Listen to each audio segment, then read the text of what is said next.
নমস্কার আমার প্রিয় ছাত্রছাত্রীরা, তোমরা অবশ্যই ভালো আছো। আর ভালো থাকাই আমি ভগবানের কাছে প্রার্থনা করি। আজকে আমি তোমাদের ষষ্ঠ শ্রেণীর একটি অধ্যায় রাষ্ট্রবিজ্ঞানের অর্থাৎ তোমাদের সমাজবিজ্ঞানের বৈচিত্র্য এবং বৈষম্য অর্থাৎ ডাইভার্সিটি অ্যান্ড ডিসক্রিমিনেশন এই অধ্যায়টা বোঝানোর চেষ্টা করব। তো তোমরা অবশ্যই খাতা কলম নিয়ে বসে পড়বে, কেননা আমার প্রতিটা কথা তোমরা ভালো করে লক্ষ্য রাখবে। কারণ আমার বোর্ডটায় যে লেখাগুলি আছে সেগুলি তোমরা স্পষ্টভাবে হয়তোবা বুঝতে পারো না, কেননা তোমরা অনেকেই আমাকে কমেন্ট করে জানিয়েছো। তবু আমি চেষ্টা করছি তোমাদেরকে স্পষ্টভাবে বুঝিয়ে দেওয়ার জন্য। তো আজকে আমরা বৈচিত্র্য এবং বৈষম্য এই অধ্যায়টা বোঝানোর চেষ্টা করব। তোমরা যারা মোটামুটি একটু ভালো, অবশ্যই তোমরা ভালো করে লক্ষ্য রাখবে। প্রথম হলো পার্থক্য এবং সংস্কার, ঠিক আছে?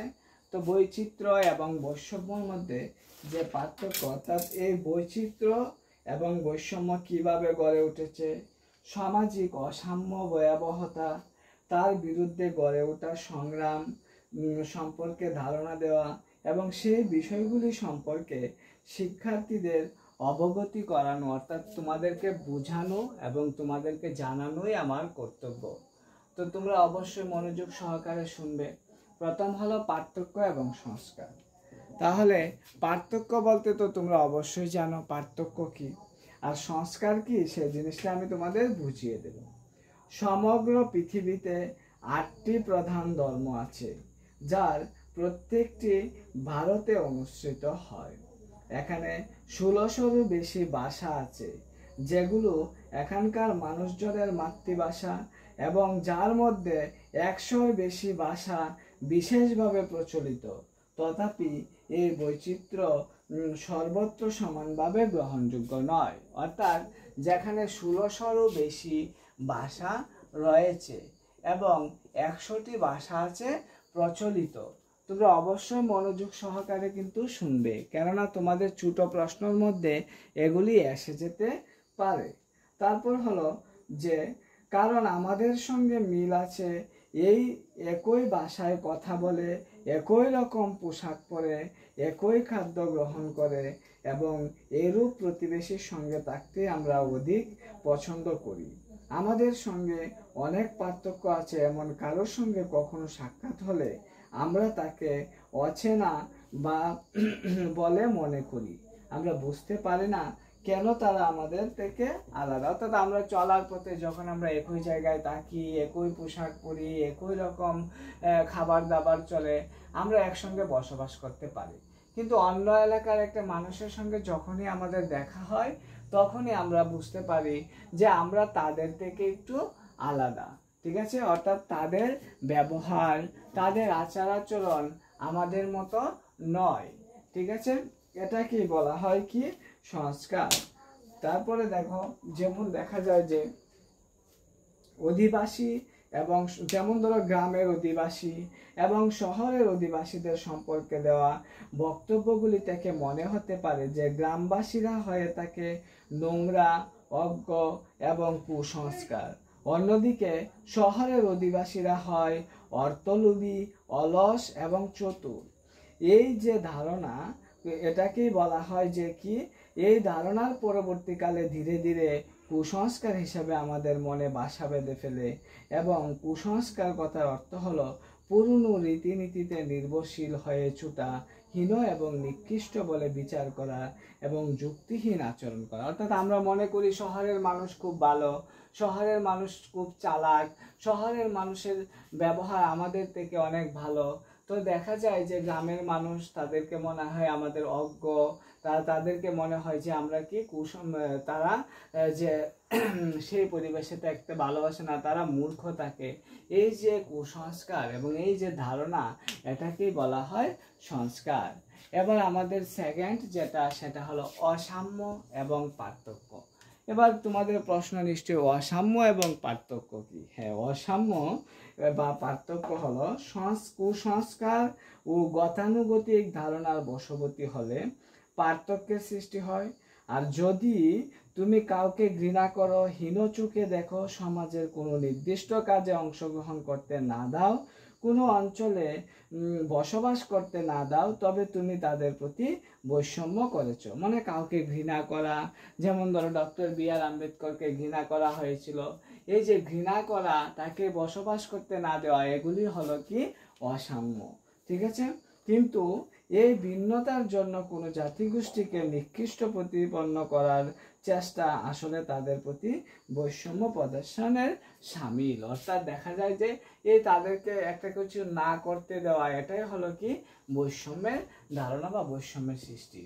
এবার সমাজে কিভাবে অসাম্যের সৃষ্টি হয়, মানে আমরা জানি কিভাবে অসাম্যের সৃষ্টি হয়েছিল। ঠিক আছে? সমাজে বিভিন্নভাবে অসাম্যের সৃষ্টি হয়েছিল। যেমন ধরো দেখা যায় যে সমাজে ভিন্নভাবে অসাম্য সৃষ্টি হয়। যেমন ধরো দৈনন্দিন জীবনের জন্য মানুষ বিভিন্ন পোশাক, যথা শিক্ষকতা, কামার, কুমার, তাঁতি, জেলে ও কৃষিকাজে নিযুক্ত থাকে। কোনো কোনো পেশা অন্য পেশার তুলনায় অধিক মূল্যবান হয়। আবার কোনো কোনো পেশা, যেমন সাফাই কর্মীর কাজ, ধূপার কাজ, নাপিতের কাজ প্রভৃতি অপেক্ষাকৃত কম মূল্যবান, এবং যারা এই কাজগুলি করে তাদেরকে নোংরা এবং অপরিচ্ছন্ন বলে গণ্য করা হয়। এই যে মনোভাব জাতপাতে প্রভাব সৃষ্টি করে, এই যে মনোভাবটা, সেটা কি জাতপাতের প্রভাব সৃষ্টি করা হয়। ঠিক আছে?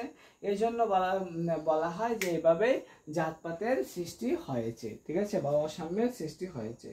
যেমন ধরো সমাজে জাতপাতের বিধান এমনভাবে করা হয়েছে যার ফলে দেখা যায় তথাকথিত উঁচু শ্রেণীর লোকেরা নিম্নবর্গের লোকদের অস্পৃশ্য আখ্যায়িত করে, পূর্বপুরুষের পেশাগত কাজ করতে বাধ্য করে, ফলে দলিত অস্পৃশ্য বলে বিবেচিত হয় তারা। এবং ভারত সরকার অবশ্যই দলিতদের তফসিলি জাতিভুক্ত বলে ঘোষণা করেছে। সমাজে মূলত শ্রুতে তাদের তুলনায় তুলে আনা হয়েছে। অর্থাৎ সাধারণত এই জাতিগুলিকে অস্পৃশ্য জাতি বলে তুলনা করা হয়েছে, বা নিচু জাতি বলে তুলনা করা হয়েছে, বা দলিত বলে তুলনা করা হয়েছে। এইভাবে যে সমাজকে ভাগ করে নেওয়া হয়েছে, এটাই হলো অসাম্যের এই সৃষ্টি হয়েছে এইভাবে। এবার হলো সাম্যের জন্য সংগ্রাম।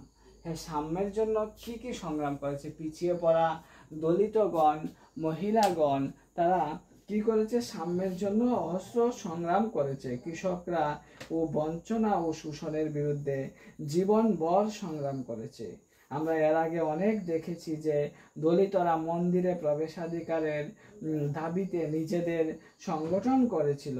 আমরা আরো জেনেছি নারীর দাবি করেছে পুরুষের মতো শিক্ষা লাভের অধিকার পেতে। শিক্ষক ও কৃষক ও উপজাতিরা মহাজনদের শোষণের হাত থেকে মুক্তি পাওয়ার জন্য সংগ্রাম। আমরা দীর্ঘ ইতিহাস ঘাটলে দেখতে পাই যে বিভিন্ন সময়ে বিভিন্ন মানুষ বিভিন্নভাবে বিভিন্ন দলিতরা সংগ্রাম করে এসেছে।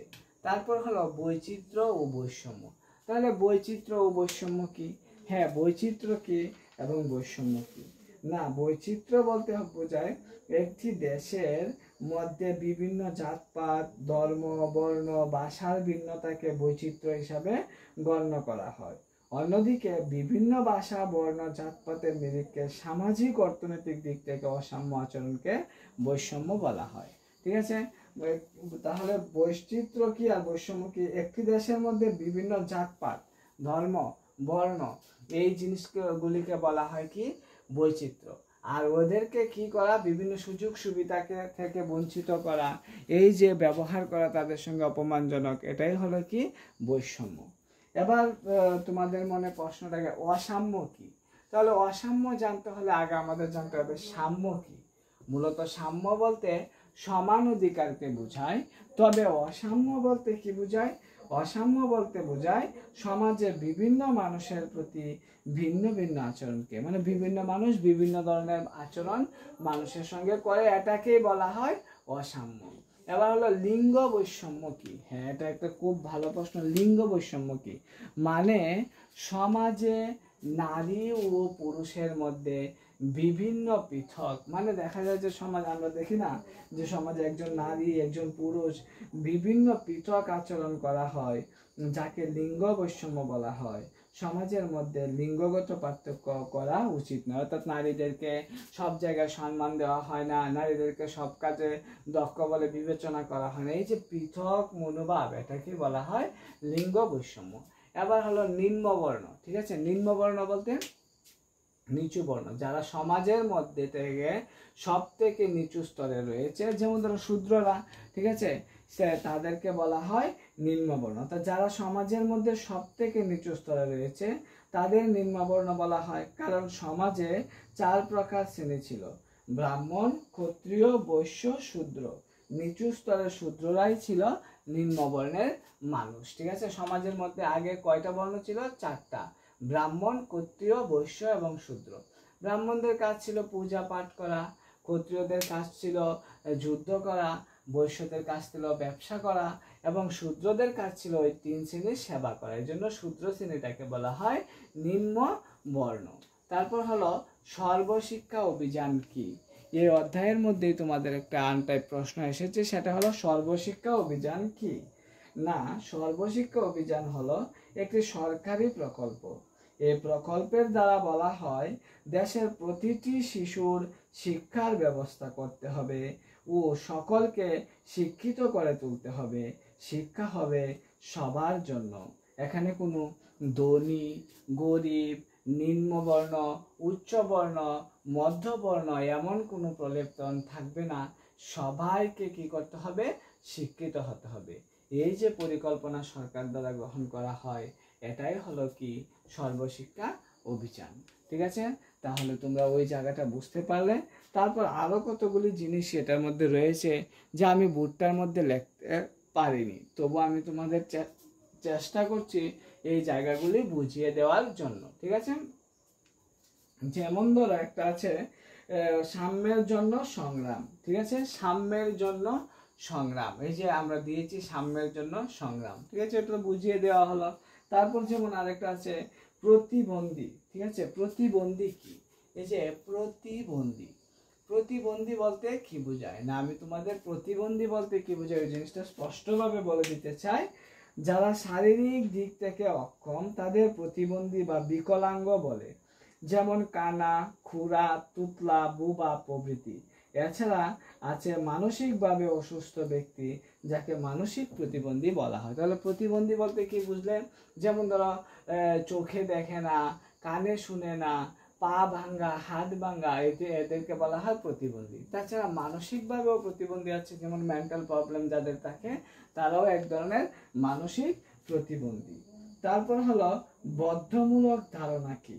না, বদ্ধমূলক ধারণা বলতে বোঝায় যে সমস্ত ধারণাগুলি জনসমাজে সংকীর্ণ ধারণা গড়ে তোলে কিংবা রক্ষণশীল ধারণার জন্ম দেয়, সেই সমস্ত ধারণাগুলিকেই বদ্ধমূলক ধারণা বলা হয়। তাহলে তোমরা অবশ্যই বুঝতে পারলে এই অধ্যায়টা সম্পূর্ণভাবে আমি তোমাদেরকে বুঝিয়ে দেওয়ার চেষ্টা করলাম। এবং এই অধ্যায়টার মধ্যে কি কি আছে, যেমন ধরো স্বাধীন ভারতবর্ষের নেতৃবর্গ সমাজে প্রচলিত এই বিভিন্ন ধরনের বৈষম্য সম্পর্কে বিশেষ অবগত ছিলেন বলেই ভারতীয় সংবিধান রচনার সময় এমন কতগুলি আইন ও নিয়ম কানুন লিপিবদ্ধ করেন, যার দ্বারা দেশের সকলের প্রতি সমান মর্যাদা প্রদর্শনের মাধ্যমে পরিচালিত হতে পারে। অর্থাৎ ভারতীয় যে নেতাগণ ছিলেন, তারা স্বাধীনতার পরবর্তী সময়ে মোটামুটি একটা আন্দাজ করে নিয়েছিলেন যে পরবর্তী সময়ে এই সমস্যাগুলি আসতে পারে, এজন্য তারা তাদের নিয়ম মাফিকভাবে সেই রুলসগুলি করে গিয়েছিল। তাছাড়া সংবিধান অনুযায়ী বর্তমানে সকল ভারতীয় সমান অধিকার, মর্যাদা এবং সমান সুযোগ সুবিধা লাভের অধিকারী। এছাড়াও সংবিধানে পিছিয়ে পড়া শ্রেণীর উন্নতি ও সমমর্যাদা প্রতিষ্ঠার জন্য সরকারকে বিশেষ উদ্যোগ গ্রহণ করার নির্দেশ দিয়েছিলেন, ঠিক আছে। তাছাড়া বিভিন্নভাবে বিশেষ উদ্যোগ গ্রহণ করার নির্দেশ দিয়েছিলেন সরকারকে, ঠিক আছে, অর্থাৎ তখনকার নেতারা। তাছাড়া হলো বিভিন্ন আদর্শের কথা সংবিধানে উল্লেখিত হলেও আজও আমাদের দেশে অসাম্য বর্তমান, যদিও আমরা বলি অসাম্য নেই, কিন্তু অসাম্য আজও আমাদের দেশে বর্তমান রয়েছে।